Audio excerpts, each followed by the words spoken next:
Happy Monday, everybody. I hope everyone had a good weekend and survived the Super Bowl. For those of you who know, I grew up in Missouri. I think you know how I'm feeling this morning. But anyway, we're in week 6, and I want to talk a little bit about last week's assignment before we get too far into this week's assignment. A lot of people really struggled with the business letters and the memos, and I'm not 100% sure why. So a huge part of this particular class, and we've talked about it, but is figuring out how to find the best way to tackle certain writing prompts. Because over time, expectations for certain kinds of business writing, professional writing, technical writing will change. So it's kind of like when I talk to people about learning MLA or APA. The goal is not to memorize how to do things. The goal is to know where to look to find the current information. This is something that's going to come up again towards the end of the class when we start looking at resumes and cover letters. I've kind of already started it with the inventories, but expectations for these kinds of things change over the years. For example, a business letter in 1804 would not have had an email address, but now it will. So it's just a matter of, part of it is a matter of really reviewing the course materials, but also not being afraid to look for answers for yourself. So a lot of folks really struggled with the business letter format, and it is something that you absolutely need to know how to do. So I want to talk a little bit about that and show you how to set up a business letter. The memos were a little bit different in the sense that most people had all the ingredients of a memo, some in a weird order, and I think I said this on many of the recordings. It seems like there must be some evidence out there to create them in the way that you did, because it was consistent. But typically in the olden days, I would have said memo at the top, and then the 4 lines at the beginning would have been the 2 line, the from line, excuse me, the date, and then the RE line. But almost everybody who did it had the date first. So there must be something going on with that, which again goes to show that I don't always know what the current thought is either. So it's, again, not about memorization. It's about figuring out how to use the tools that are available. So one of the main tools that's available for business communication is Word. Now, Microsoft Word has it's no means perfect. In fact, there are many things about Microsoft Word that drive me absolutely crazy, but it's the standard. It's what we use in business. It's what we use in academics. It's the standard for word processing.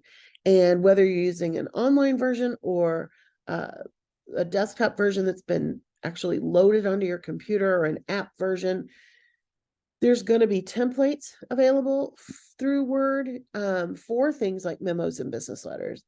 And it's okay to use those, but we also a lot of times want to keep things very simple.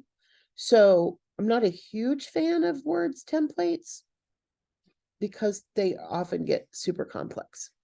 But I'm going to open Word before we even go into the course today. And I've got just a blank Word document here. And we're going to write a business letter. So in business letters, we typically use a letterhead. Now, if you're writing from a company, if you're writing for the place you work, you might actually have printable letterhead, or you may have letterhead that's loaded into the computer. For our personal communications, I suggest creating your own letterhead. Now, ideally, you will do that in the header because it will not take up space for your letter. So I'm going to go into the insert menu and I'm going to choose header and I'm going to choose blank. I want my letterhead to be centered, which means I have to click on the home tab and center it. Typically, we're going to put, oh, see, and then it's not going to let me, there we go. Jacqueline R. Pierce. Oops. The next line is typically going to be a mailing address. We're going to use proper punctuation for addresses and capitalization. That was a struggle. I'm just going to use Orlando. Okay. Often you will see a phone number. You don't have to have that, but often you will see a phone number. And often you will see, I don't want that. You will also see an email address. I'm going to put my, oops, caps lock. Okay. In a real letterhead, typically the name of the company or the name of the person is going to be bigger, and it could even be bold. Doesn't have to be.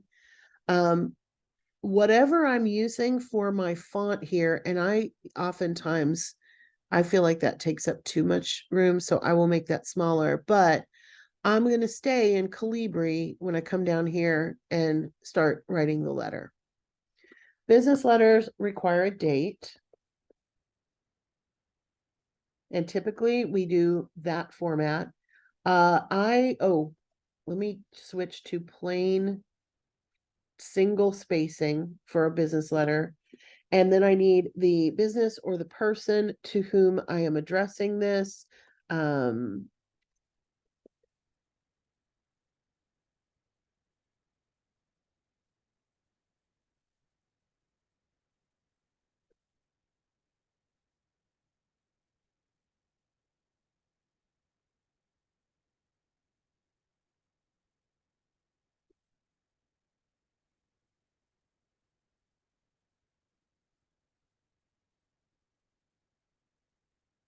Always, always, always use proper postal code abbreviations for states. I don't know why people don't want to do that in Florida. In a business letter, we would put, and let's say we do know who we're writing this to. Attention, John Smith. Whenever humanly possible, you want to address things to a person and not to a business. And then we would have our first paragraphs, usually very short, kind of introducing the issue and ourselves. Second paragraphs, usually where the real content happens. So it's usually a little bit longer.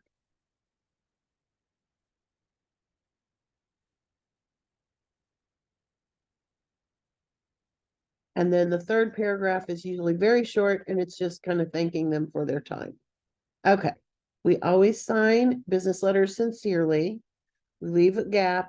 If we were really printing this out, we would sign above it. That's it. That's a business letter. That's what it looks like.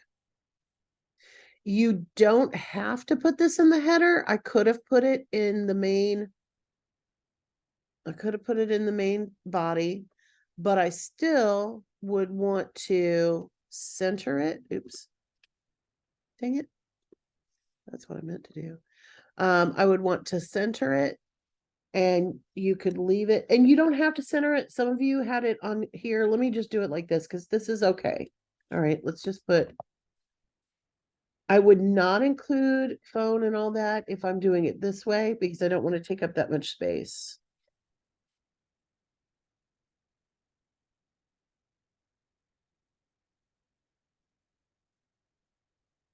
Okay, so that's what it would look like. If we go to the templates, we will find that Word has a lot of business letter templates, and many of them are super fancy. Like I said, I'm not a big believer in that.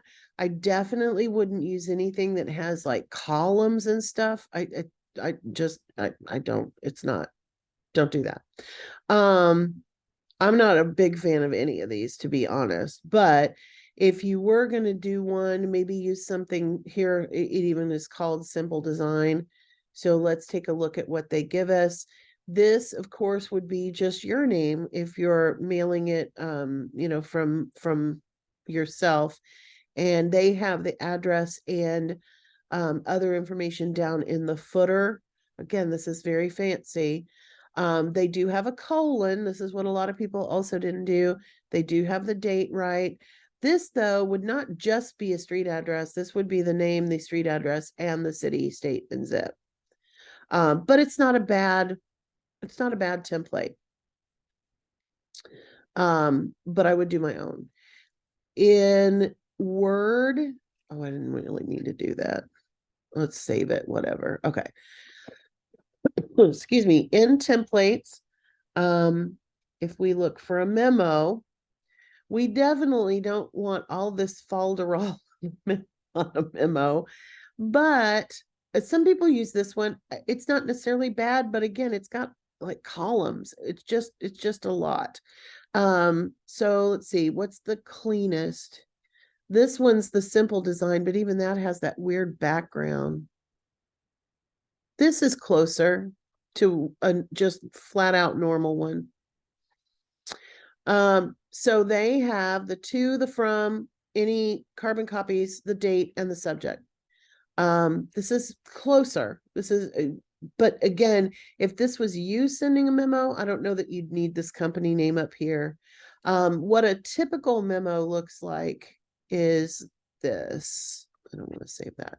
Let me open a new document. Oh, I don't think you're seeing those.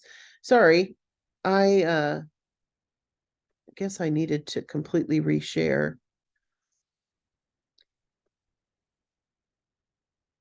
All right, so for a memo, center and bold, memorandum.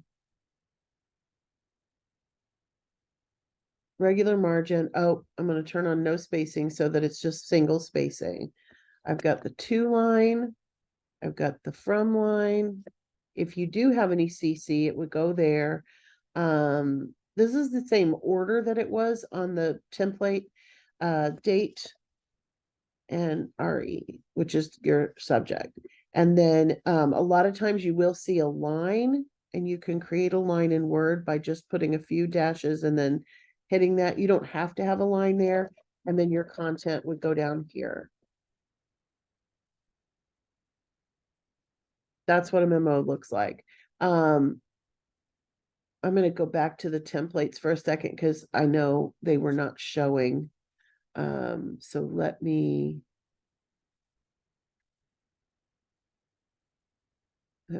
share Word.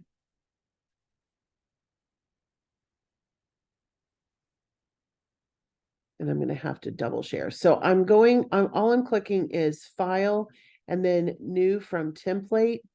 And let me make sure that's sharing. Oh, it's not even giving me that option. Anyway, never mind. I don't want to take up the time for it. But if you need help with templates, let me know. I would not use Word's templates, to be honest. And I would be super careful about what I look at online. I would want to make sure that I'm using something pretty reputable. Websites like Indeed.com that are oriented towards business and especially towards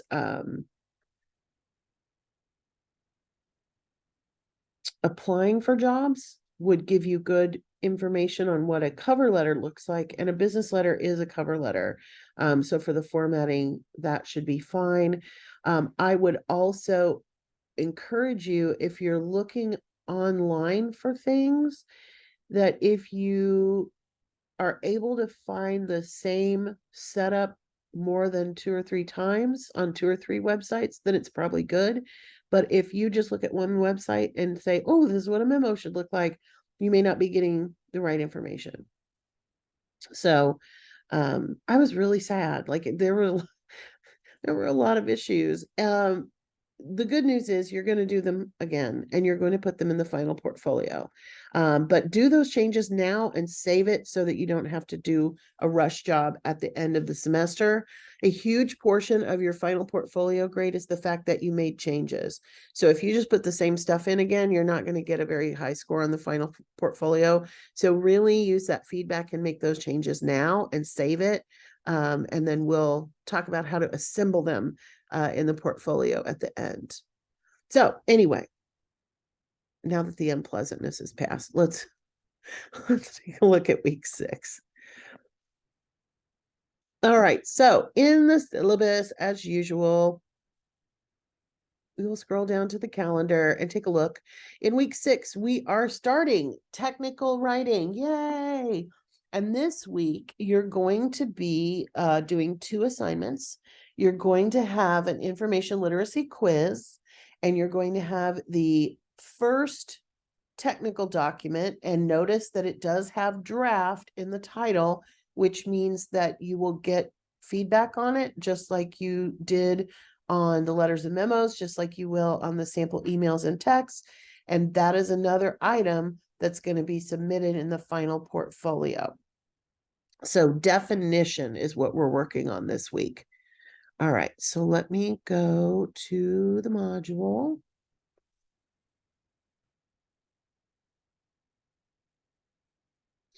We've done week 4, we've done week 5, and we are in week 6. So for the learning materials this week, you are going to continue reading from chapter 4 and then all of chapter 5, because that's where we get into the technical writing. Of course, you can click on the books and go directly to our online textbook. There are sample documents for all of the stuff that we're working on this website. So it is also linked in the textbook, but I wanted to put it here because I think it's going to be easier to access. Then you have materials from me. So the first item is a technical writing topic introduction. I'm going to go over this with you because essentially you're going to be writing 4 things that are related to technical writing. And ideally, they'll all be related so that the work that you do on one is going to transfer to the others and vice versa. If you play your cards right, the formal analytical report, the biggest assignment in the tech writing stuff, is going to include all 3 of the other items. So don't do double duty. Try to come up with topics that are going to fit everything, which is what this goes into. So you're going to do a definition, a description, and a set of instructions, and then a bigger formal analytical report. So ideally, all can come and become sections of your formal analytical report, the 3 shorter ones. So try to focus topics on the same area of interest. Choose something that is of interest to you. That's why we did the interest inventory at the very beginning. Most of you are going to focus on something that's relevant to the field that you want to go into to work, or at least the field that you want to study as you transfer to a bachelor's program. Technical writing can be done by people who are already experts. However, we also technical writers also do direct observations and write up things that way. So in fact, I have friends who've done that. They were not experts in the field where they were writing, but they would be in the room with the people doing the stuff, and they would do the close observations. And that's how they would write the instructions and things of that nature. This is another consideration in thinking of a topic. So if you're thinking about an area where security is a thing, you would probably not be able to go into a place of industry or a business in order to do those observations. One of my friends that I know who's a technical writer used to do manuals for the computer labs, like the clean room labs at AT&T, where they were working on microprocessors and all that stuff. And they don't just let anybody in. They just don't, it's not an open, not everybody can come in there. So you want to think about things that you would be able to either access directly without having to worry about that, or things that you can research online, or that you can research using library materials. So the access issue may impact your choice and limit you to things you can already observe either at your current job, or maybe you have a friend or family member who does work in the industry or business that you're interested in. So maybe you can work directly with them and do some kind of follow along sort of thing. So be thinking about that. You could also contact people doing the job that you want and talk to them about, I've got this project to do for my class. Would it be possible for me to meet with you and get your input on these kinds of documents and how they might look in real life? So that's entirely possible. Basically, whatever topic you choose, you're going to need the following things. You're going to need an item, like a technology, or a process that you can define. You're going to need specific equipment that you can describe. And that doesn't necessarily have to be a piece of computer equipment. It could be anything. If you were going into the hotel industry, for example, it could be front desk systems, things of that nature. So it could be anything that is describable. You also need something that involves process. So a specific set of actions for the process or equipment that you can lay out in step-by-step instructions. So definition, description, instructions. And then, of course, for the formal analytical report, you're going to need some kind of challenge related to this area that you can research and analyze. In thinking about hotels, hotel recovery post-COVID, like getting people back into hotels and how that industry is marketing things. There's a lot of challenges related to almost every industry in a post-COVID world. So we can focus on that if nothing else. In all of the documents that are technical, you are going to need visuals. So you're going to document everything, whether you get it from the library, whether you get it from the web, any observations, any interviews, any visuals have to be cited. So if you do meet with a person, you need to keep track of when that happened, and you're going to document it as an interview. All of the documents are going to be created in APA, so you will have a cover page for all of them. The document will start on page 2, or if you use a brain just lost it, table of contents, that would be on page 2, and the document would start on page 3, and all of them should have a reference list. The appearance of the body can be different from what an APA research paper would look like, as we've talked about before. You can use headings, subheadings, and the like in Word. Reports might have more bulleted lists and fewer paragraphs, but you are required to use visuals in all of these documents. I've got some sample topics to get you started. I am not going to read those to you. You can read them for yourself. But that does remind me, there was one other thing in Word that I wanted to show you, and I forgot to do it. So let me open that real quick and share. I believe I showed this before, but I think people are still kind of struggling with it a little bit. So I wanted to quickly remind you how to create headings and subheadings. If I were creating a, this is my cover page. So I'm going to remind us to always have that. And then on page 2, I'm going to have my title again centered. And I'm going to use the ribbon to do this.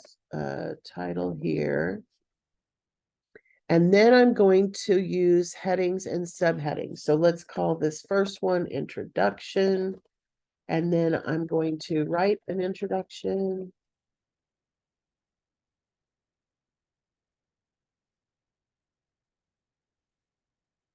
And then let's say, let's do, this goes back to one of the first things we did, but let's say we have past, and then we have both work and education. So we're going to do work as a heading 2, and we're going to write our work stuff. And then we're going to do education. I got those backwards, but anyway, and we're going to have our education.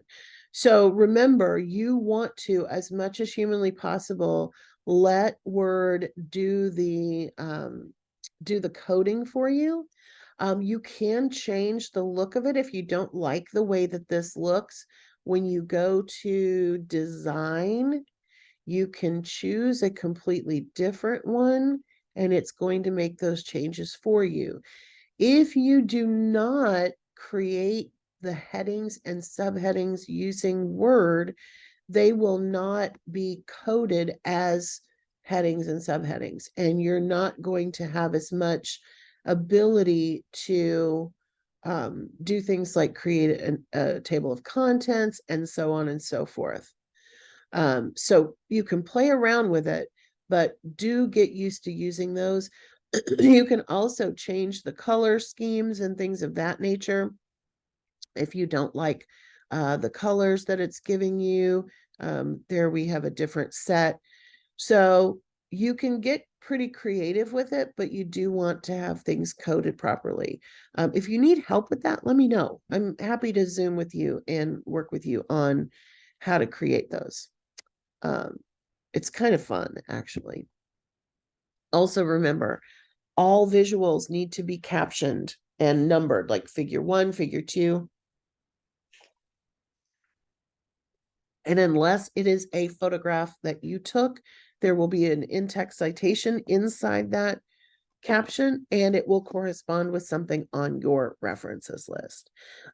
For APA references, if you're doing things with online materials like actual internet, the website scribber.com gives you free access to that. There's a couple others. I wouldn't pay for it. All right, so let me go back to the course. And that's something to review. It is something that I wrote. This is going to be an overview for the whole thing, and it's not very long, so you may want to print this out and keep it handy because it is something that we're going to be using a lot. And then, oops, I didn't mean to go to week 7. I'm getting ahead of myself. There it is, week 6. You also have some videos that are not mine. And there is a special lesson on information literacy. Sometimes, because this is just a little link and this is just a little link and there's all these big videos, those things get lost. Please do not ignore those. This is what you will need to study before you take your information literacy quiz. All right. In the module this week, like I said, there's 2 assigned items. One is the information literacy quiz. It is worth 25 points. The other is the technical definition draft. It is also worth 25 points. And this one will be revised for the final portfolio. You're going to create a document defining an important term or concept or set of terms, concepts related to your field of choice. Remember, you have the ability to choose from any area that interests you, including what you plan to study formally beyond Lake Sumter, what you plan to do for a career, or any other field that interests you. For reminders about ideas and ideas about topics, feel free to refer back, and it's got that a link back to that page. So for the definition, the required items are very simple. You need to have APA format and documentation. You need to have at least 2 visuals, and there's no set length because some will be more complicated and take up more space. Some will take less. Just needs to be sufficient to cover the topic. And of course, as we've talked about before, this one is going to be revised and placed in the final portfolio. So this says the idea of doing something that is not official in your job or education is it's more obvious here, but this is a cool opportunity to learn about something that you want to do. I had mentioned wanting to learn to scuba dive, I think, because I do. So I could do all my technical documents about scuba diving. I don't have to write about English teaching. I don't have to write about graphic or instructional design, which is what I'm in grad certificate program for right now. I could write about something that is just of interest to me. So please think carefully about that. You can change after this week, but I would try to find something that you're going to be able to do all the documents about, that's going to fulfill you as a human, and that you will be able to follow through for the rest of the technical writing stuff. Because again, those smaller pieces may become part of your formal analytical report. So if you switch topics for each one, you're not going to be able to do that. If you have any questions, please let me know. Feel free to ask tech writing questions on the Q&A discussion board so that everybody sees it. But if you have questions about your individual grades or whatever, obviously shoot me an inbox. I think that's it. So I hope everybody has a good week 6. Yay, Chiefs. And I'll see you guys next Monday.